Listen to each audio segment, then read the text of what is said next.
Hi! Today I'm planning on making a chip and dip bowl with an altered rim. So I'm going to start with a 4-pound piece of clay and throw a wide bowl that's the chip bowl.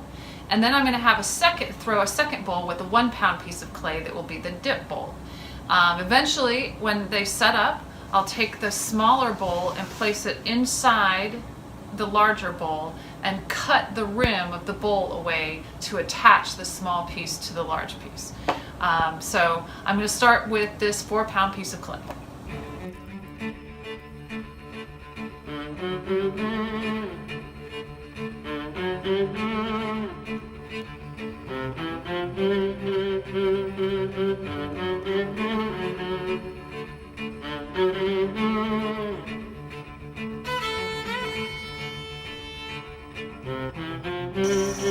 So I've got my 4 pounds centered on the wheel. So I'm going to start putting a hole in the middle with my sponge.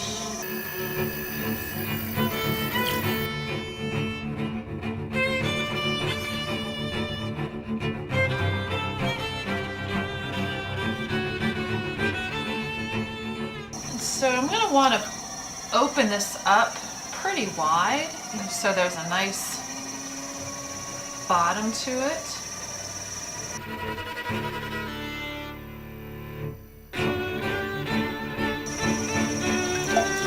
The trick is I want to leave enough clay in the bottom that I can put a foot on it.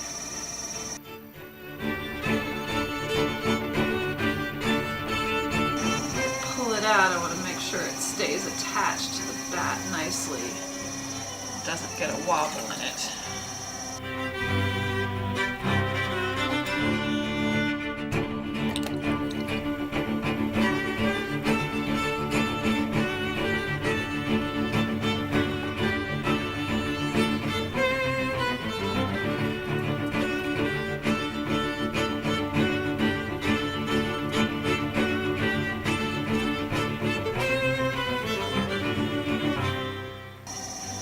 Keeping my sponge on the rim to prevent the wall from coming up at this point, because I just want to get a nice good base to it.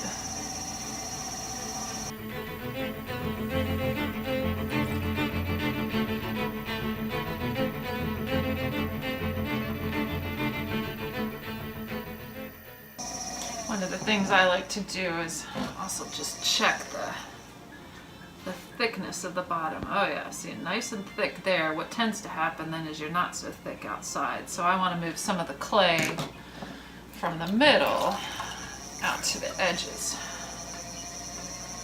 so that it's the same thickness in the entire base. Make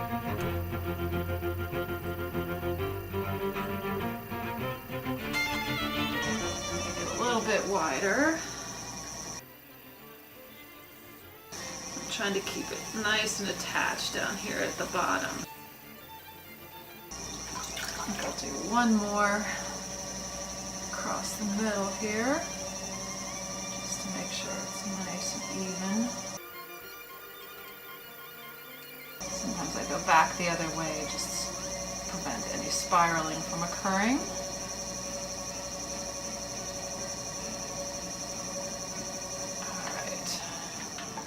Let's check that. Yeah, that's still good. Yeah, I moved some clay out there, so that's nice. Alright, so I have to decide if this is about as wide as I want it.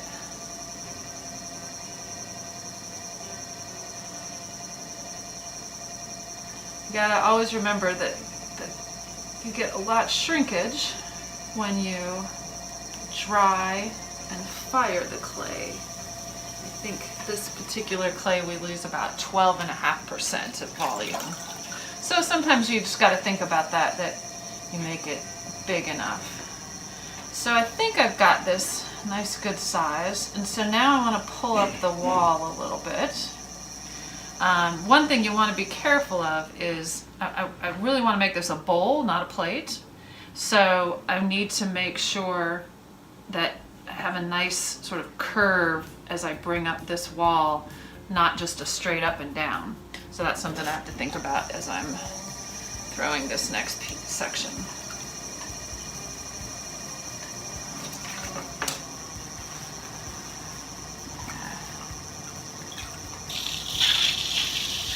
I like to use a throwing rib. It's a nice little tool.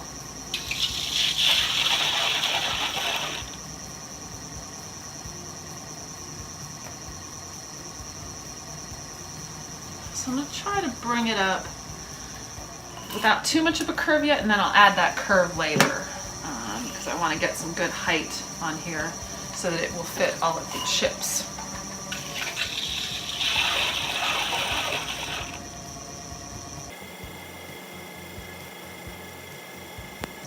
I also want to make sure I leave a nice strong rim.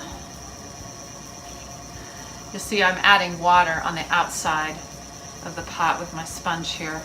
That makes sure that the throwing tool doesn't catch then on a dry piece of clay.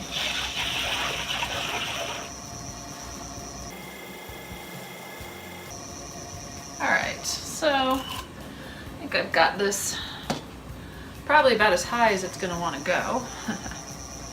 So I do then want to just give it a little bit of curve, and so I'll take the rounded edge of my rib here and throw down on the pot and just try to give it a little bit of curve here on the inside.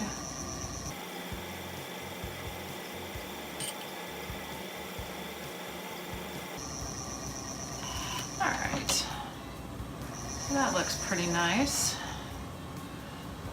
I always kind of look at it from the outside too. We'll be able to trim some of this off and make that curve look a little nicer in the finishing, but you want to look at the inside and say, all right, that looks good. And the last thing to do is take my wet chamois to smooth out the rim. Just kind of rub that along there so that's nice and smooth. Don't have any little pieces that stick out. All right, so there is piece number one.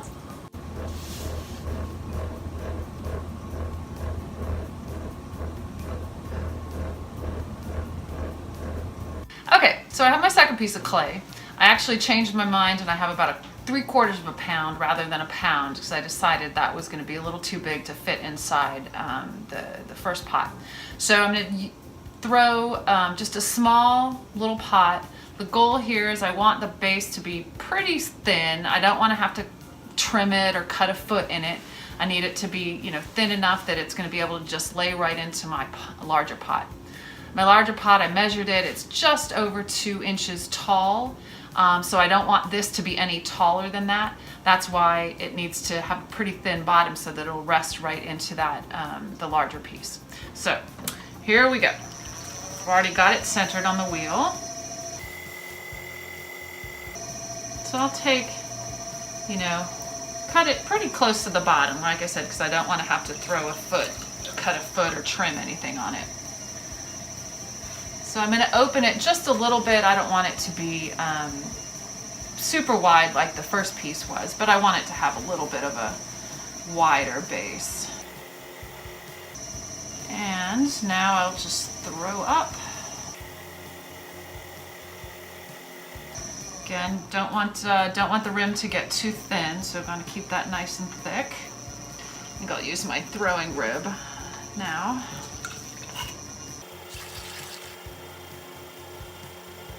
And it's definitely going to be taller than 2 inches, but that's okay. I'll be able to adjust that. I'd rather have a nice kind of sturdy base here. And now I'll kind of open it up so it's nice and wide.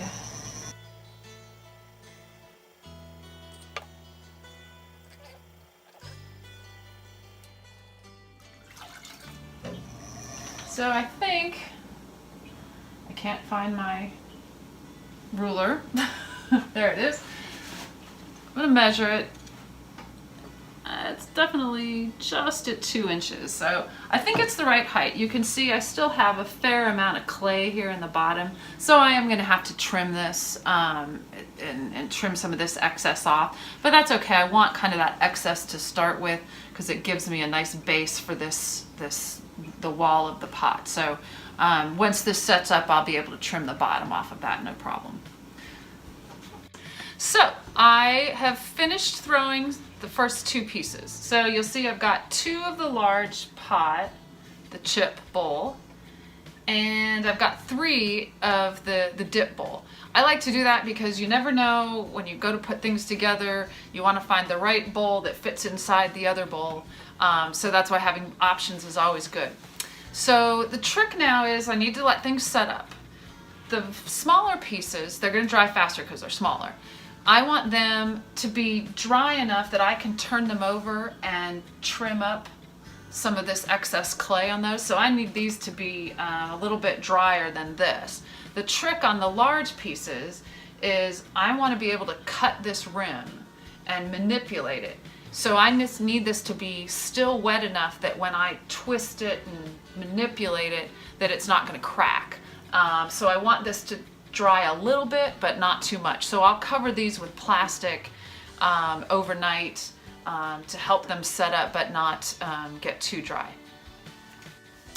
So the next step, I've got the small bowl, and when I threw it, I still have a lot of clay here in the bottom, so I think I really want to trim this up so that it will sit nice and in the larger piece. So I'm going to put this on my little trimming wheel and just try to trim off some of this excess clay.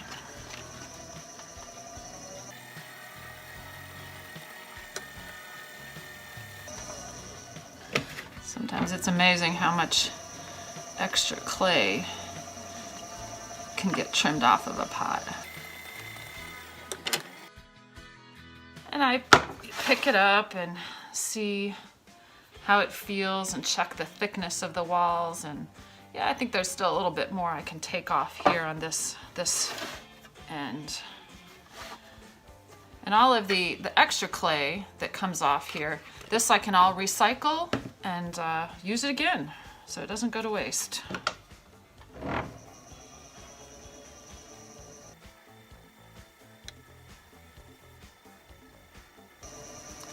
Want to give this kind of a good wide bottom for sitting in the larger piece, so make sure that's good.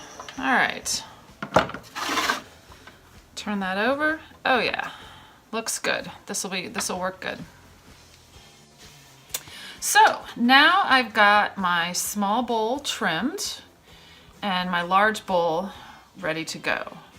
So the large bowl is still pretty soft because I'm going to have to cut these edges and wrap them, so I want this to be pretty pliable. This one's a little bit drier, but not too much. So I kind of think about where I want to place the bowl in here. Probably about right there, because what I'm planning on doing is cutting a piece here and wrapping it, and then another piece here and wrapping it this way. So I need a little bit of room here to twist the clay around. So I think that looks about right. And I've also checked that grab my ruler, I don't want the top of the inner bowl to be above the outer bowl. So I kind of eyeball that with my ruler. Yeah, it looks good. So that'll be a spot. So I've got a couple tools here that I'm going to use. Toothbrush, water. I'm going to use this to score the clay. You score both surfaces of the clay so that they stick together better. This is a cutting tool, kind of like a cheese knife. I'm going to use that for cutting the rims. This is super useful. Sponge, you never know when you need it. My chamois, just for smoothing out any edges if I need it. And sometimes just like some paint brushes are nice if there's just some edges that you need to smooth out a little bit after you score the clay. So start with my toothbrush, and I've got this in here where I want it. So I'm going to use the toothbrush to score the surface. Kind of get it nice and juicy there with a lot of good grooves so that there's good surface for the two pieces.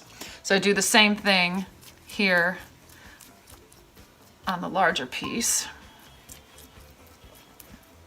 All right, so place that in there. Kind of, you want to work it around a little bit so that it gets a good adhesion. Get any sort of air bubbles out of it.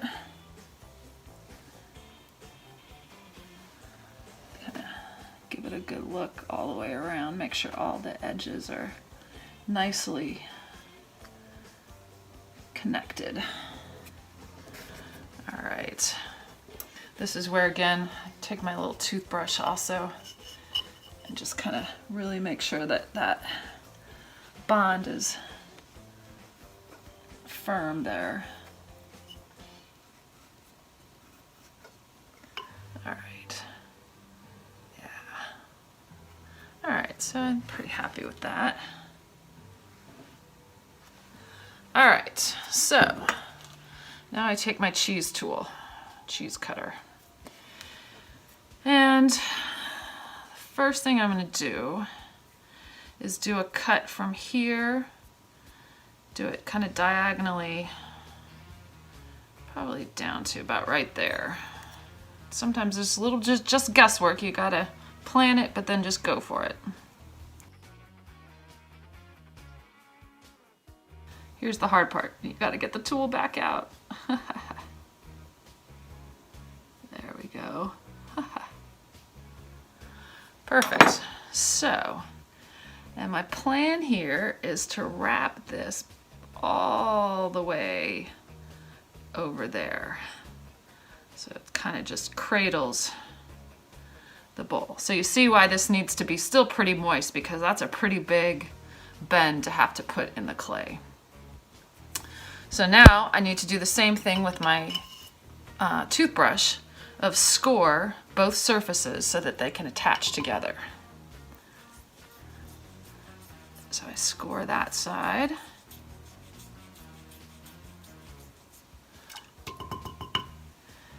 And come around and try to give that a good score also.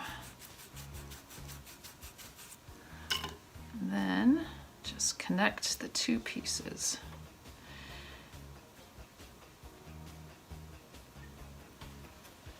Try to give you a different look at that.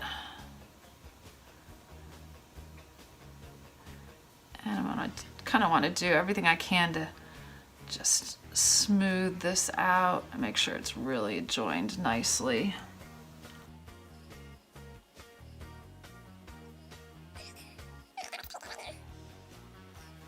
So smooth that out. So now I'm going to cut the second edge, and you know, there's still things I'm going to do to kind of take the chamois and smooth out these edges and try to smooth some of this out as much as possible. But want to start by just getting a good firm join there. So there's the first piece. So now got to think about my second cut. My second cut, I'm going to do the same thing. Start about here, bring it down, and then wrap it around this edge. Start there and go for it. That should be good. And again, tricky part's getting it back out. Okay, so then I'll wrap that around that edge. So make sure you get a good look at it there. Yeah. All right, so I'll do the same thing.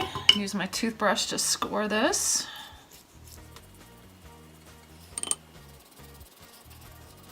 One of the things I like about these little chip and dip bowls is there's lots of different ways to cut this rim and connect it. You know, it kind of each one ends up being a little bit different because you'll decide to just do the cut a different way and wrap it different ways. But I like it's almost like little arms gathered around and holding on to the bowl. It's very pretty.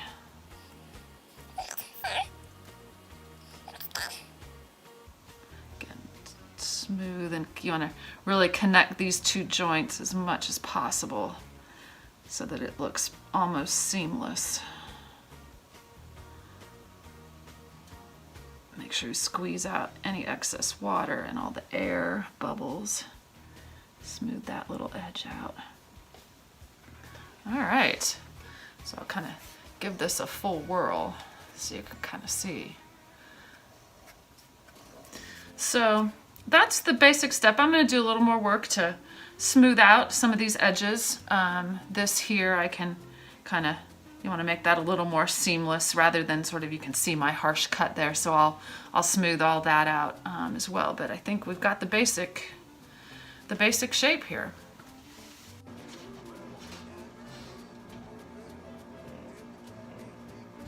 Hi, so I am ready to start glazing. I am at Pigpen Pottery in Great Falls, Virginia, which is where the studio where I take lessons and where I go to do my glazing activities. So I've got my piece finished here. It's been through the first firing for bisque. I have also already dipped it into a white glaze. So there's a glaze on here right now. My plan is to spray a second coat of glaze on there that will add color. And spray gives you some interesting features, especially as I spray, you know, this direction. The glaze is going to stick here, but it's not going to stick on the other side. So I'll have some interesting variations in the color is the plan. So I think what I'm going to do is I'm going to spray variegated blue around the whole piece, and then a second color that's called waterfall brown, and try to spray that just on the rim because that provides a nice little accent color to go with the blue. So that's the plan.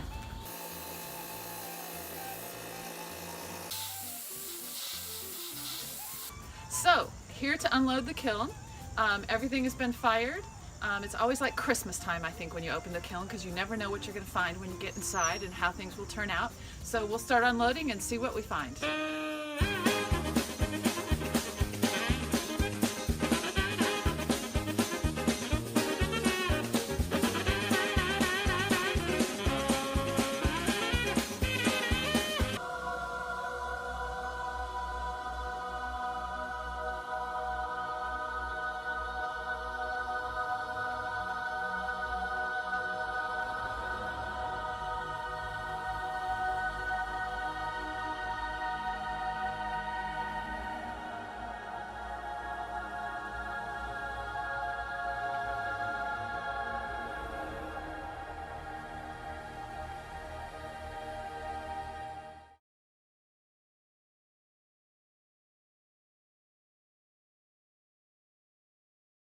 Iron Maiden rules.